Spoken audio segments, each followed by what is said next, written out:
Quero convidar os irmãos a abrirem suas Bíblias no livro de Deuteronômio. Deuteronômio, capítulo 27, nós vamos ler a partir do versículo 11, uma leitura um pouquinho extensa, mas é necessário que façamos a leitura toda. Eu gostaria de pedir a atenção da igreja agora, tá? Os irmãos evitem estar transitando, estar indo tomar água, indo ao banheiro. Que os irmãos possam estar atentos, né? Porque eu creio que o Senhor vai continuar falando conosco aqui, amém? Deuteronômio capítulo 27, a partir do versículo 11. E nós vamos continuar depois a leitura também no capítulo 28. E nós vamos parar a leitura somente no versículo 14 do capítulo 28. Então é um pouco extenso, eu já vou começar a ler para a gente ganhar tempo. Amém? Os irmãos vão acompanhando aí. Deuteronômio 27, 11 diz: E Moisés deu ordem naquele dia ao povo, dizendo: Quando haverdes passado o Jordão, estes estarão sobre o monte Gerizim, para abençoarem o povo: Simeão, Levi, Judá, Isacar, José e Benjamim.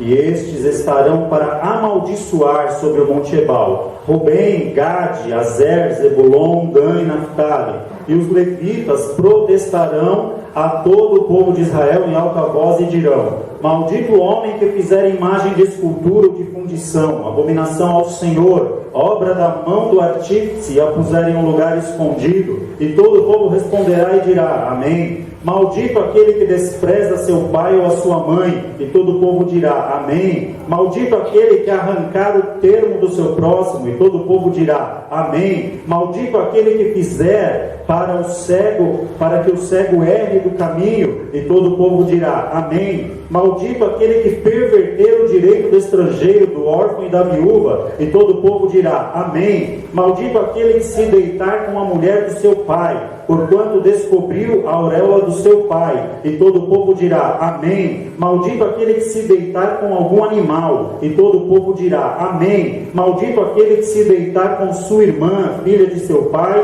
ou filha de sua mãe. E todo o povo dirá: Amém. Maldito aquele que se deitar com sua sogra. E todo o povo dirá: Amém. Maldito aquele que ferir o seu próximo em oculto. E todo o povo dirá: Amém.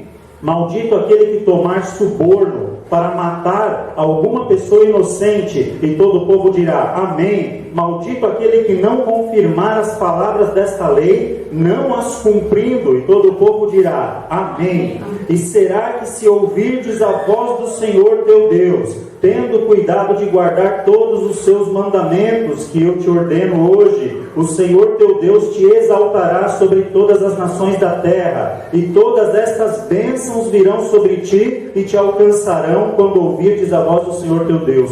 Bendito serás tu na cidade, bendito serás no campo. Bendito o fruto do teu ventre e o fruto da tua terra, o fruto dos teus animais e a criação das tuas vacas, os rebanhos das tuas ovelhas. Bendito o teu cesto e a tua amassadeira. Bendito serás ao entrares e bendito serás ao saíres. O Senhor entregará os teus inimigos que se levantarem contra ti, feridos diante de ti. Por um caminho sairão contra ti, mas por 7 caminhos fugirão diante de ti. O Senhor mandará que a bênção esteja contigo nos teus celeiros, e em tudo que puser a tua mão, e te abençoará na terra que te der o Senhor teu Deus. O Senhor te confirmará para si por povo santo, como te tem jurado, quando guardastes os mandamentos do Senhor teu Deus, e andares nos seus caminhos. E todos os povos da terra verão que és chamado pelo nome do Senhor, e terão temor de ti. O Senhor te dará abundância de bens no fruto do teu ventre, e no fruto dos teus animais, e no fruto da tua terra, sobre a terra que o Senhor jurou a teus pais te dar. O Senhor te abrirá o seu bom tesouro, o céu, para dar chuva à tua terra no seu tempo, e para abençoar toda a obra das tuas mãos. Emprestarás a muitas gentes, porém tu não tomarás emprestado, e o Senhor te porá por cabeça, e não por cauda, e só estarás em cima e não debaixo, quando obedecerdes aos mandamentos do Senhor teu Deus, que hoje te ordeno para os guardar e fazer, e não te desviarás de todas as palavras que hoje te ordeno, nem para a direita, nem para a esquerda, para andares após outros deuses, para os servires. Amém? Amém. Glória a Jesus. Irmãos, nós lemos aqui uma passagem que é conhecida, e eu gostaria da atenção dos irmãos, porque eu quero poder que Deus capacite a transmitir aquilo que o Senhor pôs no coração. Para a gente compreender bem, a gente precisa entender o que é essa questão desses dois montes que a Bíblia nos fala, o Monte Gerizim e o Monte Ebal. Marca esses nomes, Gerizim e Ebal. O Monte Gerizim e o Monte Ebal, eles ficavam na terra de Canaã. A terra de Canaã era uma terra que o povo de Israel estava para conquistar logo após que passassem o Jordão. Então foi uma ordenança de Moisés: olha, quando vocês cruzarem o Jordão para adentrarem a terra prometida, haverá dois montes num vale, e vocês vão parar naquele vale, vão dividir. 6 representantes de cada tribo subirão ao Monte Gerizim, 6 representantes de cada tribo subirão ao Monte Ebal. E no Monte Ebal vocês vão proferir as maldições, que nós lemos aqui primeiro, e no Monte Gerizim vocês estarão proferindo as bênçãos, que nós lemos aqui no final. Esse vale, para depois a gente identificar melhor onde nós vamos chegar, posteriormente ele veio pertencer a quando Israel estabeleceu o Reino do Norte, cuja capital era Samaria. Este vale entre os dois montes, o Monte Gerizim e o Monte Ebal, era uma cidade chamada Sicar. Gravem esse nome, Sicar. E ali era onde era a capital Samaria, né? Onde era o centro ali do Reino do Norte, vamos dizer assim. E para a gente compreender, esses montes eram dois montes altos. Quando a gente fala em monte assim na Bíblia, às vezes a gente não tem uma noção exata da altura, do tamanho. Às vezes, o monte é como eu subir essa rua aqui da igreja, é uma ladeira. Não é. O Monte Gerizim, ele tinha cerca de 800 metros de altura, e o Monte Ebal, ele tinha aproximadamente 900 metros de altura. O Ebal era mais ou menos 100 metros mais alto que o Monte Gerizim. Daqui a pouco os irmãos vão entender por que nós estamos falando tudo isso. E ali foi ordenado por Deus para que o povo tivesse consciência de dois caminhos que Deus estava propondo para o povo. O Monte Gerizim representava o quê? Bênção. E o Monte Ebal? Maldição. O povo ali podia estar num vale, quer dizer, ainda ninguém tinha tomado uma decisão. Estava no meio. E esse vale não era pequeno, porque foi edificada uma cidade ali, entre esses dois montes. Cidade de Sicar, como eu já falei. Aí, eles haviam ali... Deus, ele é tão maravilhoso naquilo que ele faz, porque quando Deus, ele mostra essas duas situações, ele ainda diz assim: olha, o Monte Gerizim, você vai ser abençoado desta forma, desta forma, desta forma, com essas bênçãos, com essas bênçãos. Quer dizer, Deus, ele dá a dica para o povo do caminho que o povo tinha que seguir, não é? Deus, ele não é um ser tirano, que ele te coloca numa situação onde você não sabe para onde ir ou para onde percorrer, e agora eu vou contar com a sorte, se eu fizer a escolha errada, eu vou me dar bem, eu vou me dar mal. Não, Deus, ele fala para você: olha, eu estou te colocando aqui, as tuas pernas vão te guiar, mas um lugar produzirá bênção e o outro lugar produzirá maldição. Então, baseado nisso, é lógico que aqui é uma figura, né, está tipificando, é uma tipologia. Eu quero dizer com isso que as nossas escolhas, elas trazem para nós situações, né? Muitas vezes nós vemos falar na Bíblia, por exemplo, lá em Mateus, do servo prudente que edifica a casa sobre a rocha, e do servo imprudente que a edifica sobre a areia. Nós vemos lá em Provérbios falando, por exemplo, da mulher sábia que edifica a sua casa e também da tola que destrói. Nós vemos em outra passagem falando sobre aquele servo fiel e sobre o servo infiel. Em outra passagem nós vemos ali falar sobre o fariseu, como foi o tema da lição da escola dominical de hoje pela manhã, e do publicano. Então vejam que sempre há pontos opostos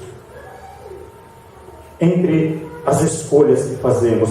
E aqui o que eu quero dizer é que tanto o prudente quanto o insensato, a tola e a sábia, o fiel e o infiel, o fariseu, o religioso e aquele que se arrepende, que reconhece a grandeza de Deus, todos estes e outros mais estão dentro de nós.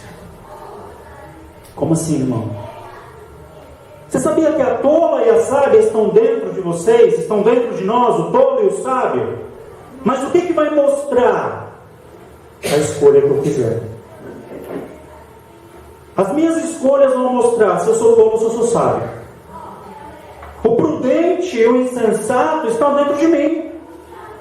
As minhas escolhas vão mostrar se eu sou prudente ou sou insensato. O fiel e o infiel estão dentro de nós. A maneira que nós vivemos, o que nós nos relacionamos com Deus, vai dizer se nós somos fiéis ou se nós somos infiéis. Então essa situação que Deus propõe aqui, Ele mostra essas duas situações. Olha, uma situação, a situação de maldição, e a outra situação, a situação de bênção. Então, onde as nossas escolhas têm nos levado? O que nós temos vivido diante dessa realidade? Não adianta eu fazer escolhas erradas e querer subir o Monte Gerizim. A Bíblia dá exemplo disso. Eu não sei se os irmãos lembram da passagem, mas a Bíblia dá exemplo disso. Jesus tratou com uma pessoa sobre isso.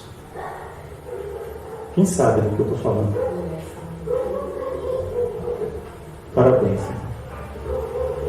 A mulher samaritana. Se nós lemos o Evangelho de João no capítulo 4, diz que Jesus ele estava saindo, acho que da Judéia para a Galiléia, e importava que ele passasse por Samaria. Não é caminho. Não era uma rota, vamos dizer assim, que ele era obrigado a fazer para chegar a outro ponto. Importava que ele passasse por Samaria por outras questões, mas importava que ele passasse por lá. Quando Jesus chega em Samaria, propriamente dito na cidade de Sicar, os irmãos leiam o texto, Jesus ele faz uma opção. Ele convida os discípulos para subirem o Monte Gerizim. Uma subida de 800 metros. É mais ou menos a altura da Serra do Mar, para a gente ter uma ideia. Nós estamos a 800 metros aqui em São Paulo do nível do mar, aproximadamente. Então imagina você subir a serra a pé, só para a gente ter uma ideia de altura, não é? Então, era uma subida fácil? Não.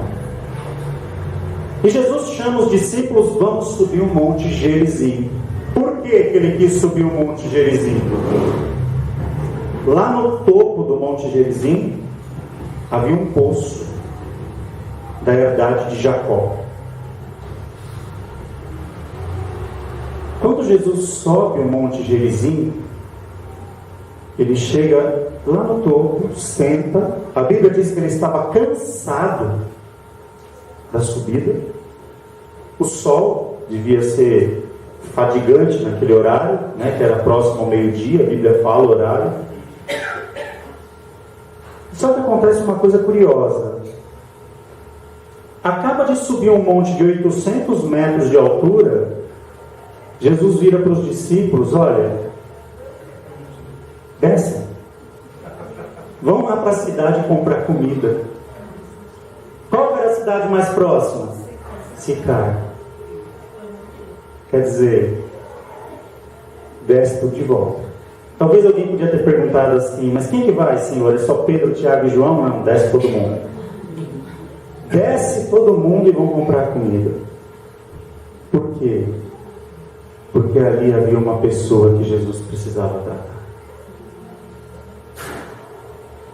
Vamos entender, vamos agora contrastar essa pessoa que Jesus precisava tratar com a leitura que nós fizemos aqui do Deuteronômio, para a gente entender aquilo que Deus quer nos dizer essa noite.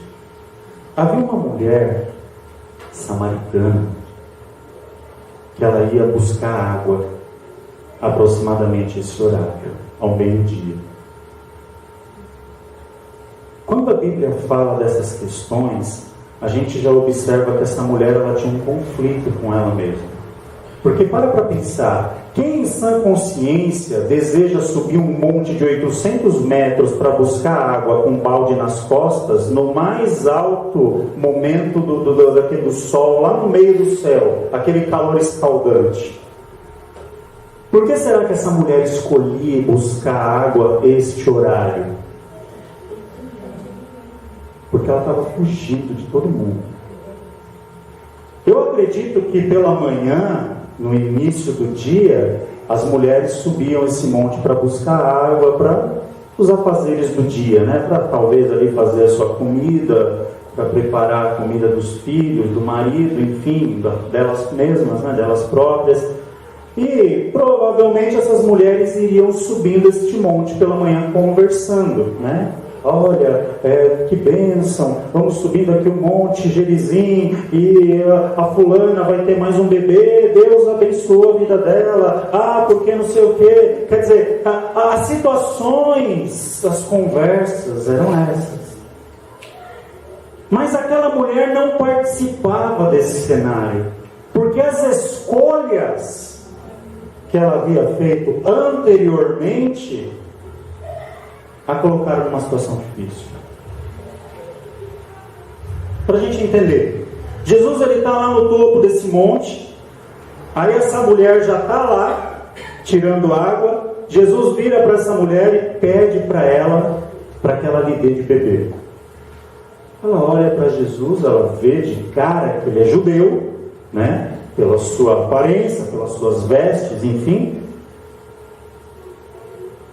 E ela diz: como é que você me pede água para beber, se os judeus nos comunicam com os samaritanos? Aí Jesus insiste no pedido: dá-me de beber. Aí a mulher vai lá, atende o pedido de Jesus. Ela tira a água, dá ali para Jesus, e Jesus começa a puxar conversa com ela, né? Começa a dialogar com aquela mulher.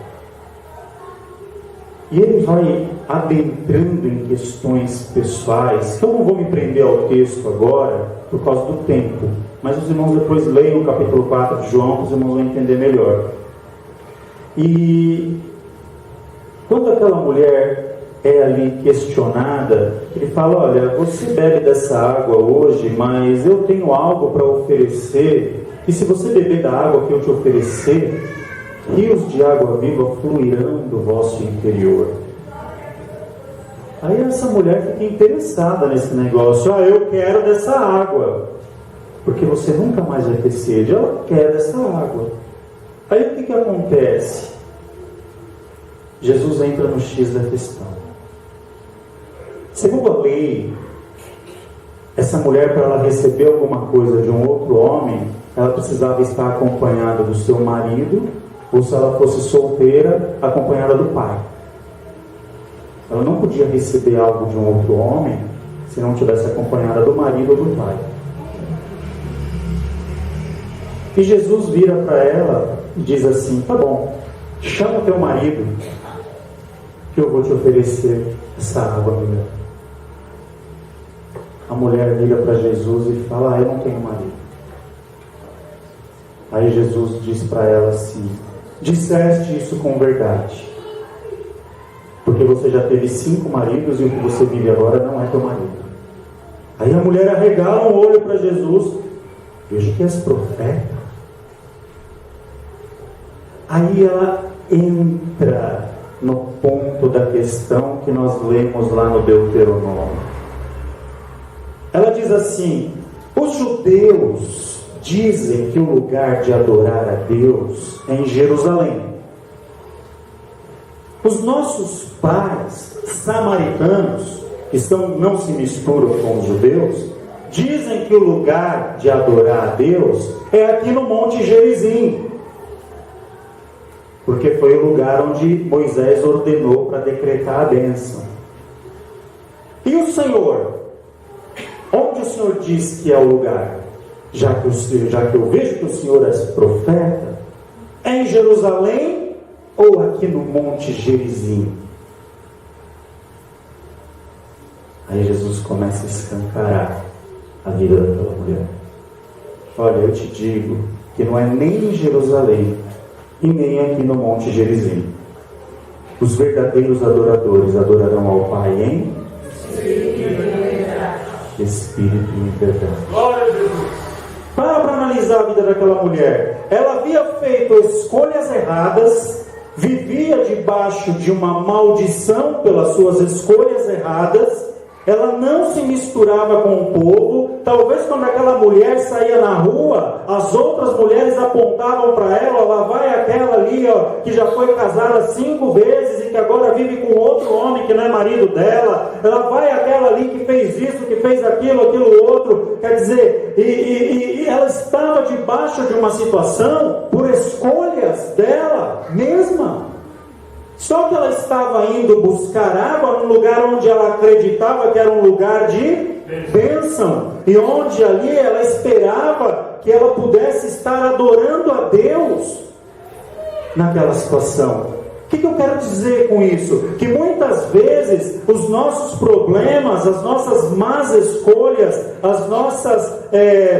os nossos pecados, muitas vezes nos separam ou nos impede de estarmos em comunhão com Deus, e nós queremos obter algo da parte do Senhor, sendo que a gente precisa, na verdade, ter um encontro com Jesus. Porque quando Jesus se encontra com essa mulher, todos esses dogmas, todas essas questões mal resolvidas na vida dela, caem por terra. Lembra? A tola e a sábia que estava dentro dela, o fiel e o insensato, o prudente e o insensato, o fiel e o infiel, todas as escolhas que nós podemos fazer, que estão dentro de nós.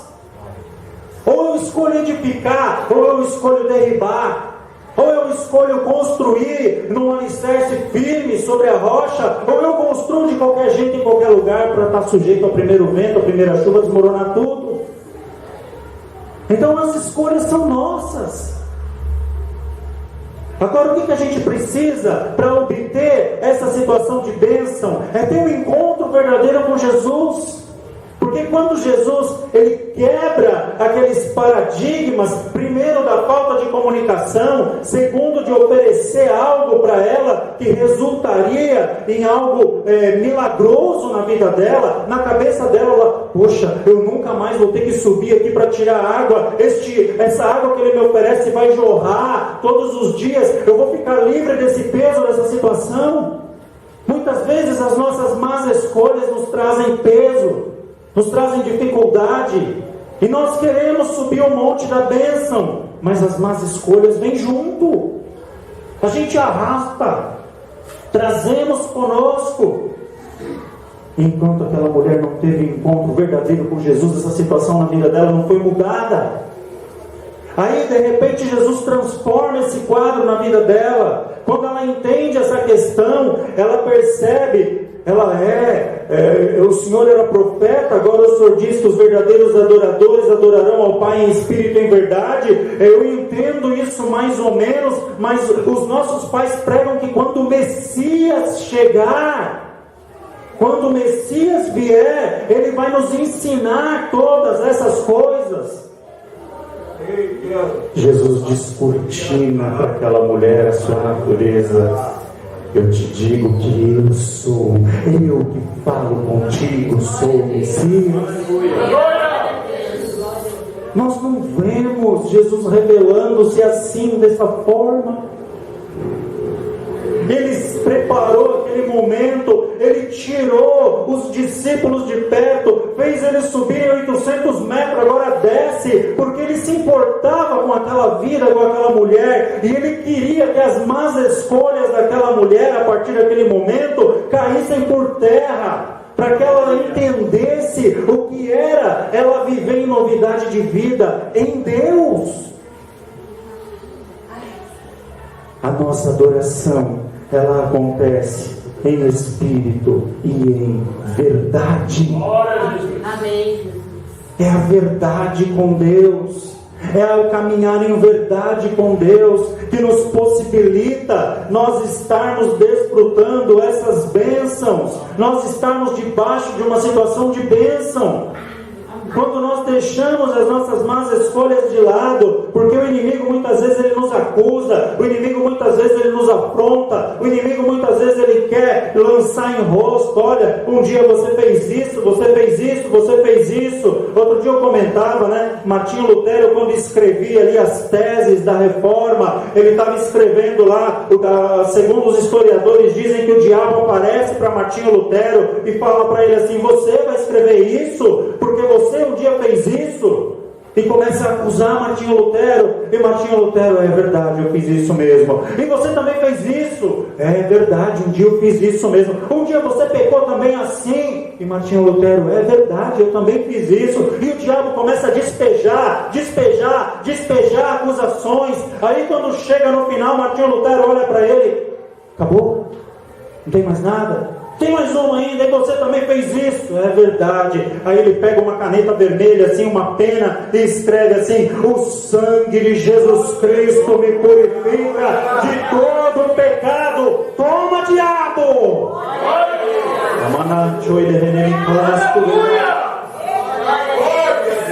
Está no lugar da bênção, em verdade com Deus. Os verdadeiros adoradores adorarão ao Pai em espírito e em verdade. Lembre-se, você pode ser tolo, sim, mas também você pode ser sábio. Você pode ser insensato, sim, mas você pode ser prudente. Você pode ser infiel, sim, mas você também pode ser fiel. A escolha é tua. Os dois montes estão ali, o monte da bênção e o monte da maldição. Onde que nós vamos escolher? Por qual caminho a gente vai querer trilhar? Aleluia! Deus, Ele olha para nós e fala assim: olha, eu te dou a dica, hein? Vai por aqui. Deus não é tirano, vai por aqui. Se fordes por aqui, eu te abençoo, eu restauro, eu reconstruo, eu faço tudo novo, eu recrio para você, eu salvo, eu trago de volta. Aleluia!